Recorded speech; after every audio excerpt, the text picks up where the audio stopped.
മുൻ മുഖ്യമന്ത്രി ഉമ്മൻചാണ്ടിയെ ഐ ഗ്രൂപ്പുകാരാണ് വേട്ടയാടിയതെന്നും ഇന്നവർ വോട്ടിന് വേണ്ടി ഉമ്മൻചാണ്ടിയെ ഉപയോഗിക്കുകയാണെന്നും വനിതാ കമ്മീഷൻ മുൻ അംഗം ഷാഹിദ കമാൽ. വികസനമോ പ്രകടന പത്രികയോ ഒന്നും തന്നെ പത്തനാപുരത്ത് ചർച്ച ചെയ്യപ്പെടുന്നില്ലെന്നും അവർ പറഞ്ഞു. തെരഞ്ഞെടുപ്പ് സമയത്ത് മാത്രം ഉയർത്തിക്കൊണ്ടുവരുന്ന ഒന്നാണ് സോളാർ വിവാദമെന്നും ഷാഹിദ കമാൽ പറഞ്ഞു. മുൻ മുഖ്യമന്ത്രി ഉമ്മൻചാണ്ടിയെ വേട്ടയാടിയത് ഐ ഗ്രൂപ്പുകാരാണെന്ന് വനിതാ കമ്മീഷൻ മുൻ അംഗം ഷാഹിദ കമാൽ ആരോപിച്ചു. ഇന്ന് അവർ വോട്ടിനു വേണ്ടി ഉമ്മൻചാണ്ടിയെ ഉപയോഗിക്കുകയാണ്. ജീവിച്ചിരുന്നെങ്കിൽ ഉമ്മൻചാണ്ടി തന്നെ ഇവർക്ക് മറുപടി നൽകിയേനെ. വികസന പ്രവർത്തനങ്ങളോ പ്രകടന പത്രികയോ ഒന്നും തന്നെ പത്തനാപുരത്ത് ചർച്ച ചെയ്യപ്പെടുന്നില്ലെന്നും തെരഞ്ഞെടുപ്പ് കാലങ്ങളാകുമ്പോൾ സോളാർ കേസ് ഉയർത്തിക്കൊണ്ടുവരികയാണെന്നും ഇവർ ആരോപിച്ചു.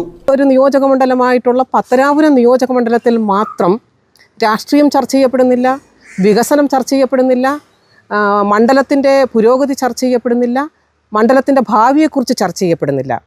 ഇവിടെ ചർച്ച ചെയ്യപ്പെടുന്നത് ഉമ്മൻചാണ്ടി സാറ് എന്ന ഒരു വ്യക്തിയെ മാത്രമാണ്. അത് കണ്ടതുകൊണ്ടാണ് ഞാൻ നിങ്ങളോട് പ്രതികരിക്കാൻ തയ്യാറായത്.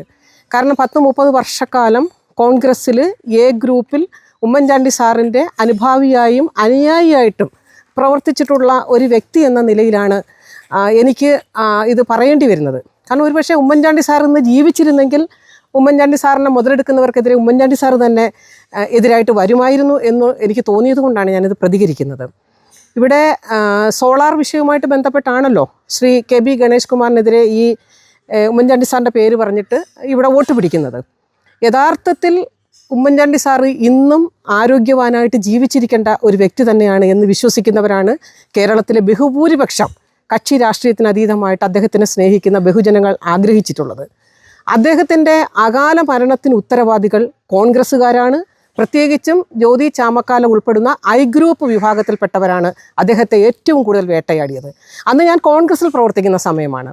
കോൺഗ്രസിൻ്റെ എ ഗ്രൂപ്പിലെ ഉത്തരവാദിത്തപ്പെട്ട ഒരു ഭാരവാഹി എന്ന നിലയിൽ എ ഗ്രൂപ്പിൻ്റെ രഹസ്യ യോഗങ്ങളിൽ പങ്കെടുത്തിട്ട് അവിടെ നടക്കുന്ന എല്ലാ രഹസ്യ ചർച്ചകളും അറിഞ്ഞിട്ടുള്ളൊരു വ്യക്തി കൂടിയാണ് ഞാൻ.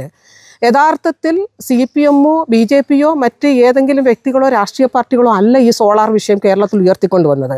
ശ്രീ ചാമക്കാല ഉൾപ്പെടുന്ന ഐ ഗ്രൂപ്പ് ആളുകളാണ് ഉമ്മൻചാണ്ടി സാറിനെ രാഷ്ട്രീയമായി അവസാനിപ്പിക്കുക എന്ന ലക്ഷ്യത്തോടു കൂടി ഈ സോളാർ വിഷയം ഉയർത്തിക്കൊണ്ടുവരികയും പിന്നീട് അത് എല്ലാ രാഷ്ട്രീയ പാർട്ടികളും ഏറ്റെടുക്കുകയും ചെയ്തത്. ഒരുപക്ഷെ അദ്ദേഹത്തിനുണ്ടായിട്ടുള്ള ഏറ്റവും വലിയ മാനസിക ആഘാതവും അത് തന്നെയാണ്. കാരണം പാളയത്തിൽ നിന്നാണ് അദ്ദേഹത്തിന് പടയൊരുക്കിയതും അദ്ദേഹത്തിൻ്റെ രാഷ്ട്രീയ അന്ത്യം കുറിച്ചതും. അത് അദ്ദേഹത്തിന് വലിയ ആഘാതമേറ്റിട്ടുണ്ട് എന്നുള്ളത് ഞങ്ങളുടെ ഗ്രൂപ്പ് ചർച്ചകളിലൊക്കെ വന്നിട്ടുള്ള കാര്യം തന്നെയാണ്. അത് പരസ്യമായ കാര്യം തന്നെയാണ്. അങ്ങനെയാണ് അദ്ദേഹം ഒരുപക്ഷെ വളരെ പെട്ടെന്ന് തന്നെ രോഗിയായി മാറിയതും. പിന്നീട് നമ്മൾ കണ്ടതാണ് രോഗിയായതിനു ശേഷം അദ്ദേഹത്തിനൊരു പ്രോപ്പർ ട്രീറ്റ്മെൻറ്റ് കൊടുത്തിട്ടില്ല. അന്ന് എവിടെ പോയി ഈ പാർട്ടിക്കാർ അദ്ദേഹത്തിന് വേണ്ടി മുതലക്കണ്ണീരൊഴുക്കുന്ന ഈ കോൺഗ്രസ്സുകാരും കോൺഗ്രസ് നേതൃത്വവും അദ്ദേഹത്തിന് ചികിത്സ കിട്ടുന്നില്ല എന്ന് അദ്ദേഹത്തിൻ്റെ സഹോദരന്മാർ, അദ്ദേഹത്തിൻ്റെ കുടുംബാംഗങ്ങൾ എല്ലാവരും പരസ്യമായി പത്രസമ്മേളനം നടത്തിയപ്പോൾ അന്ന് എവിടെ പോയിരുന്നു ഈ കോൺഗ്രസ് നേതാക്കന്മാർ? അദ്ദേഹത്തിന് പ്രോപ്പർ ചികിത്സ കൊടുത്തിരുന്നെങ്കിൽ അദ്ദേഹം ഒരുപക്ഷെ ഇന്നും ഈ കേരളത്തിൻ്റെ മണ്ണിൽ ജീവിച്ചിരിക്കുമായിരുന്നു എന്ന് കരുതുന്ന ഒരാളാണ് ഞാൻ. ന്യൂസ് ബ്യൂറോ, കൊല്ലം.